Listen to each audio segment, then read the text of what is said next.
किताबों को पढ़ने से मार्क्स बहुत कम थे, 38% मार्क्स थे आपके, बिल्कुल। और आप 37 रुपीज़ लेकर मुंबई आए थे। तो मेरा सवाल आपसे ये कि ये जैसे बहुत से लोग मुंबई, क्योंकि हर रोज हजारों लड़के पहुंचते हैं एक्टर बनने के लिए, आप उनके पास बहुत से एक्सक्यूजेज होते हैं जब वो नहीं कर पाते हैं कुछ। आपके पास कोई एक्सक्यूज नहीं था, एक्सक्यूज आप दे भी सकते थे, लेकिन कौन सी वो चीज थी जो आपको बहुत मोटिवेट कर रही थी कि यार मार्क्स भी नहीं है, पैसा भी नहीं है, ऑप्शन भी नहीं है? भूख, कुछ बनने की भूख। देखिए, मेरे मार्क्स उस पढ़ाई में अच्छे नहीं थे जो मैं करना नहीं चाहता था। मेरे 38% मार्क्स आए ग्रेजुएशन तक, और बट मैं पढ़ नहीं सकता था, मुझे पढ़ना आता ही नहीं था। मतलब I was not interested in studies. पर मैं एक गेम करता हूँ, मैं आज इनके साथ, आपके दर्शकों के साथ एक गेम करना चाहता हूँ, बिकॉज आपने 38% की बात कही। यहाँ जितने भी बैठे हैं, आप में से 60% से कितने ज़्यादा लोगों के मार्क्स आए हैं? अरे हाथ खड़े करिए। माय गॉड, पूरे ऑडिटोरियम के हैं। अच्छा, 70% से ज़्यादा कितने लोगों के आए हैं? ये क्या कर रहे हो आप, ऐसे पढ़े लिखे लोगों को लेकर आए हो। 80% से कितने लोगों के आए हैं? फिर भी आप ऑडियंस में बैठे हो, मैं यहाँ बैठा हूँ मंच पर।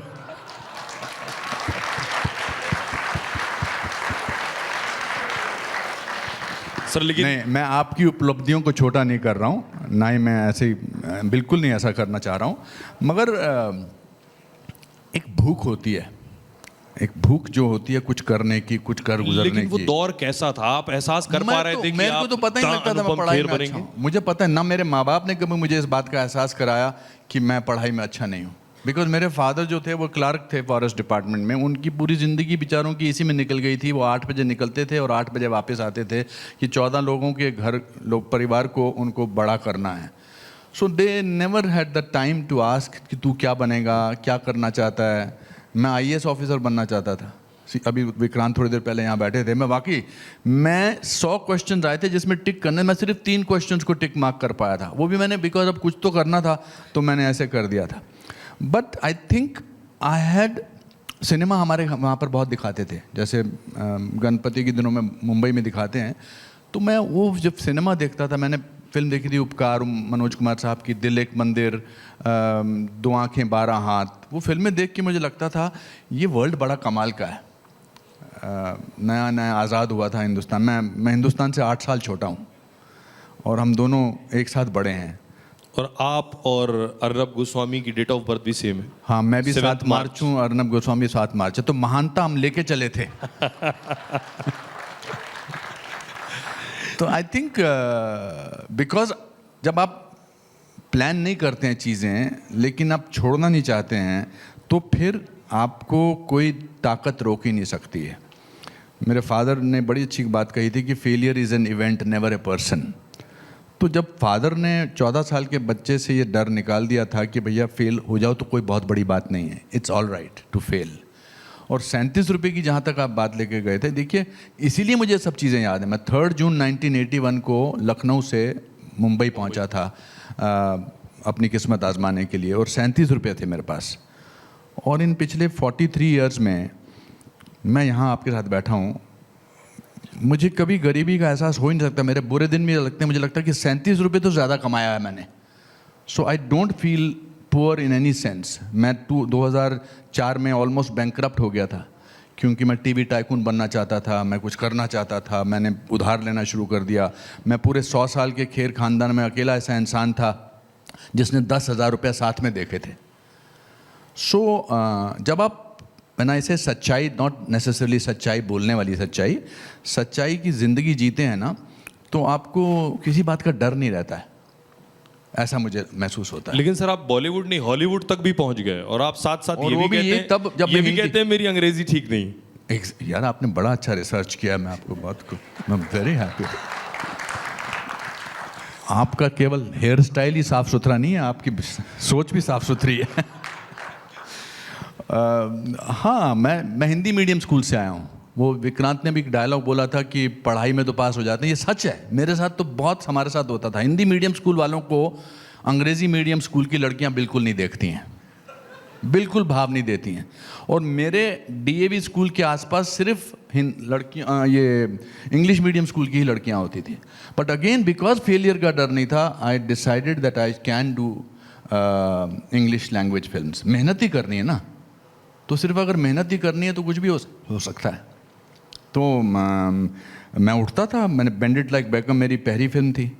उसके बाद मैंने जब कोविड से पहले मैंने न्यू एम्स्टर्डम करके एक सीरीज़ किया था अमेरिका में। I was playing a neurologist. मैं न्यूरोलॉजिस्ट बोलने में भी मैंने कुछ 10 बार रिहर्सल की है। आपके सामने अभी आने से पहले मुझे लगा आप पूछ लेंगे तो बताना पड़ेगा।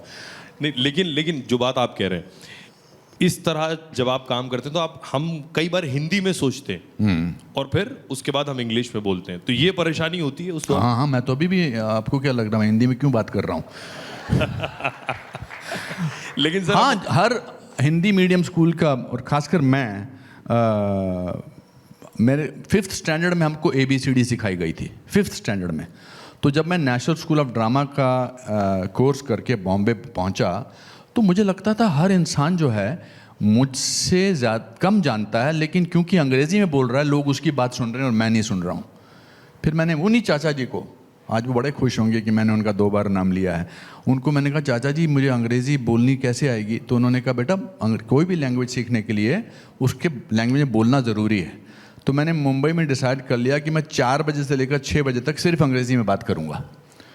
तो मेरे सारे दोस्त भाग जाते थे और बोलते थे आ गया अभी अंग्रेज़ी में बात करेगा। सो अगेन फेलियर का डर नहीं है तो फिर आप कुछ भी कर सकते हैं। लेकिन सर आप ऑल्सो वन मोर थिंग, मैं अपने आप को बहुत सीरियसली लेता नहीं हूँ। लोग वो फूक के कदम रखते हैं जो अपने आप को बहुत सीरियसली लेते हैं। That's why they remain mediocre. मुझे अपने आप को सीरियस लेने का दिल ही नहीं करता है। मैं यहाँ बैठता हूँ, मुझे लगता है कि अब मैं अपनी खासियतें नहीं गिना रहा। अब मैंने बहुत सारे अवार्ड्स जीते हैं, पद्मश्री है, पद्म भूषण है, पर मुझे लगता है मैं अभी भी वो शिमला का बिट्टू हूँ जो हिंदी मीडियम स्कूल में पढ़ता था। सो दैट मैं अपना बोझा अपने कंधे पर लेकर नहीं चलता। यही वजह है कि मैंने आपके रील्स देखे, आप आम लोगों से भी बात करते हैं, किसी ठेले वाले से बात कर रहे हैं, एक कंघी वाला मिल गया आप उससे भी बात कर रहे हैं, और फल वाला मिल गया उससे भी बात कर रहे हैं। ये कनेक्ट है, मैंने ये बाकी एक्टर्स में नहीं देखा। ये आपका कनेक्ट इसलिए है क्योंकि सबको थोड़ा आपने यहाँ बुलाया है, सिर्फ मुझे बुलाया है और नहीं, मेरे ख्याल से आप फिल्मों में रहने से कभी कभी ये भ्रम हो जाता है कि मैं अपने आप को थोड़ा सीरियस लेता हूँ। हम पूरी ज़िंदगी कोशिश करते हैं कि लोग हमें पहचानें। मैं बहुत कम कोशिश करता हूँ कि लोगों से फ़ोटो ना खिंचाऊँ और फ़ोन ना बजे, ये ना हो। पर और फिर जब हम मशहूर हो जाते हैं तो हम डार्क ग्लासेस पहन लेते हैं ताकि हमें कोई ना पहचाने। बेवकूफ़ इंसान, तू पहचानने के लिए एक्टर बना है और फिर डार्क ग्लासेस पहना और इधर भागे। मुझे तो अच्छा लगता है कि मुझे लोग पहचानते हैं। मैं फ़्लाइट में बैठा होता हूँ मुझे सोचता है कि साथ वाला बैठा इकोनॉमिक टाइम्स पढ़ रहा है, ये अपने आप को कितना सीरियसली ले रहा है, हैं? और मैंने डोसा मंगाया और ये सब खाना मंगाया, इसने कहा अ ब्लैक कॉफ़ी और N orange juice for me please, thank you very much, yes I will not have. And he is ignoring this so called Bollywood actor because he does not see Hindi movies.